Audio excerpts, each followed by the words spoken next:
Taylor Swift invited me to her house to hear Reputation before it was released. By this time, I had met Taylor backstage at a show, and she had followed me for a couple of years and had liked a bunch of my posts along the way, but she actually stalked me like a week before this happened. And I got a DM and a phone call in the same day, and we went over so much accessibility information in that phone call because I'm disabled. They had thought of literally everything. They had counted the number of steps, they had alternative routes planned, they were gonna like reserve a seat for me. Taylor and her team are incredible. Anyway, the day comes, we like mingled outside for a while. I talked to her dad for a while outside. They had a bunch of food. Then they invited us inside. Somehow I ended up being one of like the first people in, so I sat literally directly in front of this woman's chair. Like, she almost kicked me in the face because we were that close.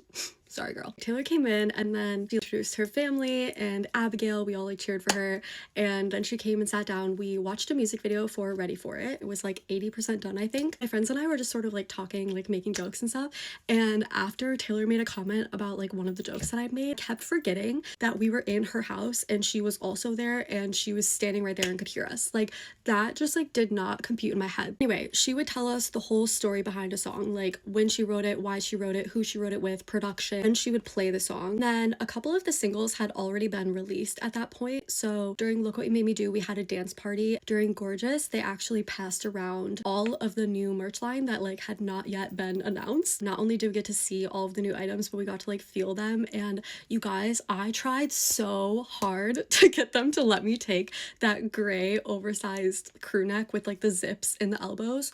Oh my god, I wanted it so bad, and obviously they would not let me take that. Also during Gorgeous, because we already knew the song, I was like obviously singing the words at her, and during the chorus we were kind of like singing at each other, and she literally said, "I can't say anything to your face because look at your face," and like reached forward and cupped my chin and then was like, "You're gorgeous."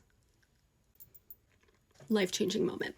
And then she gave us other information about the songs too. So like, she told us Call It What You Want was the next single and when it would be released. When we finished listening to the album, she showed us the magazines and told us like how those came to be. After that, she went into the room that we were meeting her in, and we all stayed in that room. We got to mingle with like her family, Abigail and Tree. I think Tree was the one that came and passed around cookies, so we got to talk to her for a little bit. Also talked to Scott, and one of my favorite moments of the whole night was him and I were in the middle of a conversation, and he was like, "Do you have to go to the bathroom?" And I was like, "What?"